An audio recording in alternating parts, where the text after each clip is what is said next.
नमस्कार, welcome to try academy. तो मेरा नाम है पी ऋषिकेश और आज मैं आपके लिए हाइड्रोलॉजी का एक कॉम्प्रिहेंसिव कोर्स लेकर आया हूँ जो गेट हो, ईएससी हो या अदर कॉम्पिटिटिव एग्ज़ाम हो, काफ़ी ज़्यादा उसके लिए इम्पॉर्टेंट रहेगा।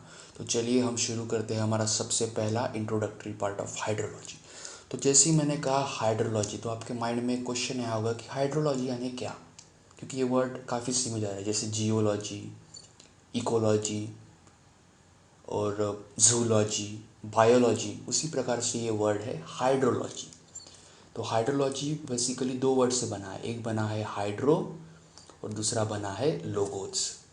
हाइड्रोलॉजी किन दो वर्ड से बना है, हाइड्रो और लोगोस।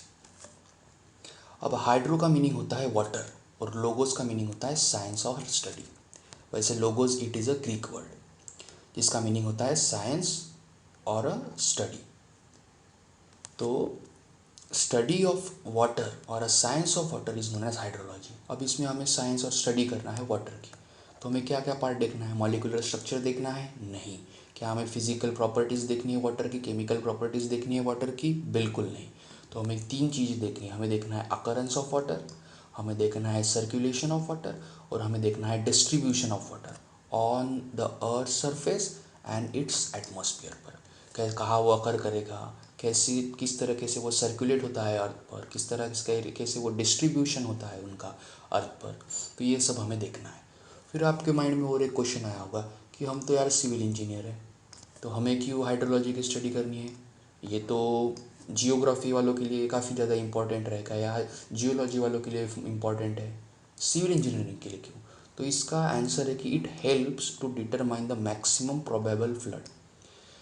और जब हम मैक्सिमम प्रोबेबल फ्लड हमें पता चल जाता है तो उसकी मदद से हम डैम की डिज़ाइन कर सकते हैं, अदर हाइड्रोलिक स्ट्रक्चर्स जैसे स्पिलवे, कलवर्ट, ये सब डिज़ाइन कर सकते हैं।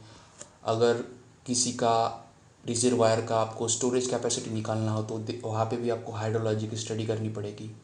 उसके साथ साथ किसी एरिया का अगर आपको ड्रेनेज सिस्टम डिज़ाइन करना हो, you will also required hydrology, है ना। तो hydrology is very important for a civil engineer point of view. तो अब हम मूव करते हैं आगे, हाइड्रोलॉजिकल साइकिल, जिसे वाटर साइकिल भी कहा जाता है। ये हमने बचपन में काफ़ी बार पढ़ा है और ये काफ़ी बेसिक टर्म है। इसमें कुछ इंट्रोडक्टरी टर्म रहेंगे, उसको आपको याद ही रखना पड़ेगा कि इसका मीनिंग एक्चुअल में होता क्या है। तो हाइड्रोलॉजिकल साइकिल, तो मैंने कहा cycle, cycle means circle, it is a form of circle. Circle का ना कोई स्टार्टिंग पॉइंट होता है, सर्कल का ना कोई एंडिंग पॉइंट होता है। तो मैं अपने इसके लिए मान लेता हूँ कि कन्वीनियंस के लिए कि मैं ओशन को अपना स्टार्टिंग पॉइंट मान लूँ। अब ओशन को मेरा स्टार्टिंग पॉइंट मान लिया। अब होता क्या है, ये जो सन होता है, सन छोड़ता है सोलर रेडिएशन, और जब ये सोलर रेडिएशन ओशन पर टकराते हैं तो इसकी वजह से क्या होता है, जो लिक्विड फॉर्म में जो वाटर होता है वो कन्वर्ट हो जाता है वेपर्स फॉर्म में, यानी वाटर स्टार्टेड इवापोरेटिंग। और वाटर अगर एक बार इवापोरेट हो गया तो वो जाता है ऊपर। जैसे जैसे वो ऊपर गया वैसे वैसे क्या हो जाता है, वो कंडेंस हो जाता है। तो यहाँ पे हमारे क्लाउड्स बन गए कंडेंस होने के बाद। अब होता क्या है, मोस्ट ऑफ द क्लाउड्स वही के वही प्रेसिपिटेशन दे देते हैं। अब कंडेंसेशन हो गया तो क्या हो जाएगा, प्रेसिपिटेशन आएगी, तो वही के वही प्रेसिपिटेशन वो दे देंगे, तो वही के वही आपकी बरसात हो जाएगी। और जो कुछ छोटे मोटे क्लाउड्स होते हैं वो हवा के प्रेशर के कारण लैंड की तरफ मूव कर जाते हैं, तो लैंड एरिया की तरफ वो मूव हो जाएंगे। यहाँ पे भी सिमिलर फिनोमिना होगी, यहाँ पे भी फिर वो लैंड की तरफ आएगा, उसके बाद वो उसका कंडेंसेशन होगा और कंडेंसेशन के बाद वो प्रेसिपिटेशन देगा। Now the cloud started precipitation, precipitation means a rainfall. तो हमारा रीऑपरेशन हो गया, हमारा कंडेंसेशन हो गया, हमारा प्रेसिपिटेशन हो गया। अब क्या होगा, जो हमने स्ट्रक्चर बनाया, जैसे रोड बनाया है, जैसे ट्रीज़ है, जैसे कुछ बिल्डिंग्स है, तो उसके ऊपर पानी जमा हो जाएगा। अब रेनफॉल होगी तो उसके ऊपर पानी तो आएगा ही। अब इस पानी की दो चीज़ें हो सकती हैं, या ये पानी इवापोरेट हो जाएगा, एटमॉस्फेयर में चला जाएगा, या पानी वो ज़मीन के कांटेक्ट में आएगा। सिमिलरली प्लांट के लिए भी, प्लांट के पत्तियों के ऊपर जो पानी है वो भी इवापोरेट हो जाएगा या फिर वो भी एक ग्राउंड के कांटेक्ट में आएगा। इसके बाद उसे कहते हैं इंटरसेप्शन। तो उसके बाद होता है जब पानी इमीडिएटली ग्राउंड पर टकराता है तो ग्राउंड वो पानी एब्जॉर्ब कर लेती है। अब ग्राउंड ने वो पानी एब्जॉर्ब कर लिया कुछ पानी, और कुछ पानी एब्जॉर्ब करने के बाद वो पानी ग्राउंड वाटर जो टेबल होता है हमारा, तो ये है हमारा ग्राउंड वाटर टेबल। तो इस ग्राउंड वाटर टेबल के अंदर वो पानी चला जाएगा। कुछ पानी सॉइल रखेगी, सॉइल के अंदर की वॉइड्स होगी, तो कुछ पानी वो सॉइल एब्जॉर्ब कर लेगी। अब ये सॉइल ने जो ऑब्जर्व किया हुआ पानी है, ये पेड़ क्या करेगा, अपने रूट से उसे एक्सट्रैक्ट कर लेगा। किस लिए? क्योंकि उसके सर्वाइवल के लिए उसे पानी चाहिए। तो वो सॉइल क्या करेगी, रूट्स क्या करेंगे ट्री के, सॉइल के अंदर का जो मॉइस्चर कंटेंट है उसे ले लेगा। जैसे उसने वो सॉइल का मॉइस्चर कंटेंट ले लिया, वापस due to the process of photosynthesis वो वापस इवोपरेट होकर ऊपर चला जाएगा। That is known as a transpiration. और जो नेट पानी बचता है वो ऊपर ट्रांसफ़र होकर जो जेंटली स्लोप से तैर कर यहाँ तक ओशन तक पहुँच जाएगा, उसे कहते हैं हम रन ऑफ। रन ऑफ यानी देखो गलियाँ होती है, जैसे डिफरेंट टाइप की नाले होते हैं, नाले से पानी फिर बड़े नाले में जाता है, बड़े नाले से फिर थोड़े नदी में जाता है, और नदी से अल्टीमेटली वो पानी ओशन में चला जाता है। तो यह मोटा मोटा देखें तो यह है एक हाइड्रोलॉजिकल साइकिल। अब आपने इसमें गौर किया होगा कि पानी इसमें दो फॉर्म में दिखाई देगा आपको। एक पानी फॉर्म दिखाई देगा ट्रांसपोर्टेशन में, जहाँ पे बस पानी मूव हो रहा है, और एक हो रहा है पानी स्टोरेज, एक जगह स्टोर हो रहा है। अब ट्रांसपोर्टेशन कंपोनेंट्स में आएगा सबसे पहला प्रेसिपिटेशन, पानी नीचे गिर रहा है यानी वो मूव हो रहा है, and this is transportation component. उसके बाद इवापोरेशन, ये भी ट्रांसपोर्टेशन कंपोनेंट है। ट्रांसपिरेशन, ये भी ट्रांसपोर्टेशन कंपोनेंट है। उसके बाद इन्फिल्ट्रेशन। इन्फिल्ट्रेशन यानी पानी जो सबसे पहले ग्राउंड पर टकराएगा तो वो इन्फिल्ट्रेट होगा यानी सॉइल के अंदर जाएगा, that is known as infiltration.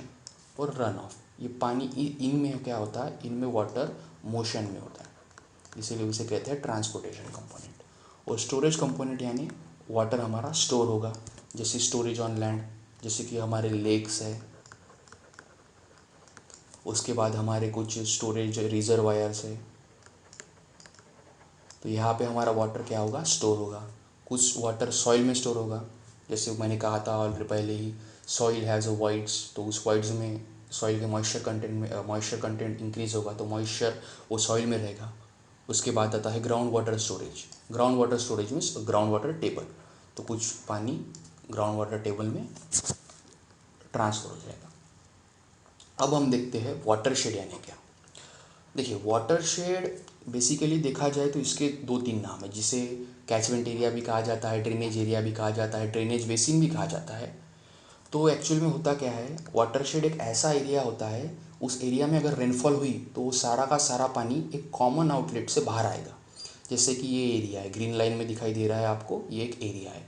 अगर इस एरिया में आपकी बरसात हुई तो सारा का सारा पानी ये जो रिवर है, ये जो नाला है, कनेक्ट होकर होकर एक कॉमन रिवर आउटलेट से बाहर निकल जाएगा। इसे कहते हैं वाटरशेड और कैचमेंट एरिया। और जो इसकी जो लाइन होती है, जो एक्सट्रीम लाइन होती है, उस लाइन को कहते हैं हम रिज लाइन। ठीक है, तो ये एक बेसिक ही टर्म है ये, तो आपको समझ आया ही होगा। अब हम हमारे मूव करते हैं लास्ट टॉपिक पे, that is water budget equation. अब वाटर बजट इक्वेशन यानी क्या, देखिए अगर मैं एक कंटेनर लूँ, सपोज़ मैंने एक कंटेनर लिया, इसमें इनिशियली पानी कितना है, 0 है। अगर मैंने इसमें 10 लीटर पानी डाला तो इसकी कुछ लेवल बढ़ जाएगी, और 5 लीटर पानी निकाल लिया तो कुछ लेवल कम हो जाएगी। यानी नेट जो लेवल है, ये हमारी डेल एस इनिशियली 0 थी, अब कुछ लेवल बन गई है। यानी कि मास जितना इनफ्लो हुआ है, जितना मास आया है, और जितना उसमें से अगर मास आउटफ्लो निकाल लिया तो आपको चेंज इन स्टोरेज पता चल जाएगा। इनिशियली इसका स्टोरेज थी 0, अब कुछ ऐसा आ गई है, यानी इसके अंदर टोटल कितना लीटर, 5 लीटर पानी आ गया है। तो सिमिलरली यही इक्वेशन, यही कंसेप्ट हम लगाएंगे वाटर साइकिल पे। देखिए वाटर साइकिल में पानी इनकमिंग कहाँ से हो रहा है, पानी आने का बस एक ही कारण है, वो है प्रेसिपिटेशन। एक तो वो स्नो के फॉर्म में आ सकता है, एक तो वो वाटर के फॉर्म में आ सकता है, एक तो वो ड्रिजल के फॉर्म में आ सकता है। वो आगे आने वाली क्लासेस में हम वो डिस्कस करेंगे कि what are the different types of rainfall. तो आने वाला तो एक ही है, that is a precipitation. This is incoming mass inflow, यानी जो वाटर है इनफ्लो होगा। अब आर यानी का, आर यानी रन ऑफ। जो देखिए ये जो पानी आपको दिखाई दे रहा है, ये रन ऑफ होने वाला है, यानी लैंड से बाहर जा रहा है, that is a run of. उसके बाद जी यानी ग्राउंड वाटर फ्लो, कुछ पानी ग्राउंड वाटर्स में ट्रैवल होगा, कुछ पानी इवापोरेशन के ज़रिए से फिर से वो क्लाउड्स बनेगा। और टी यानी ट्रांसपिरेशन, ट्रांसपिरेशन यानी ये जो प्लांट्स के लिए फोटोसिंथेसिस प्रोसेस होती है, ये पानी भी वापस एटमॉस्फेयर में चला जाएगा। यानी हमारे लैंड में नेट जो वॉल्यूम बचता है फॉर लेक्स के लिए, रिजर्वायर्स के लिए, दैट इज़ नथिंग बट ये चेंज इन स्टोरेज। तो ये इसका एक मैं न्यूमेरिकल आने वाले आगे सेशन में लूँगा, उससे और वो क्लियर हो जाएगा। तो that is nothing but mass inflow minus mass outflow is equal to change in mass storage. तो ट्राई एकेडमी के साथ जुड़ने के लिए आपका बहुत बहुत धन्यवाद। और आगे मैं नेक्स्ट सेशन में इस चैप्टर का एक न्यूमेरिकल लूँगा और उसके साथ साथ कुछ जो बेसिक प्रेसिपिटेशन की टर्म्स है, जैसे डिफरेंट टाइप्स ऑफ रेनफॉल होती है और रेनफॉल को मेज़र कैसे किए जाता है, तो ये मैं आने वाले क्लासेस में आपका वो कवर करूँगा। ठीक है, आपका कोई भी डाउट हो तो आप कमेंट सेक्शन में पूछिए।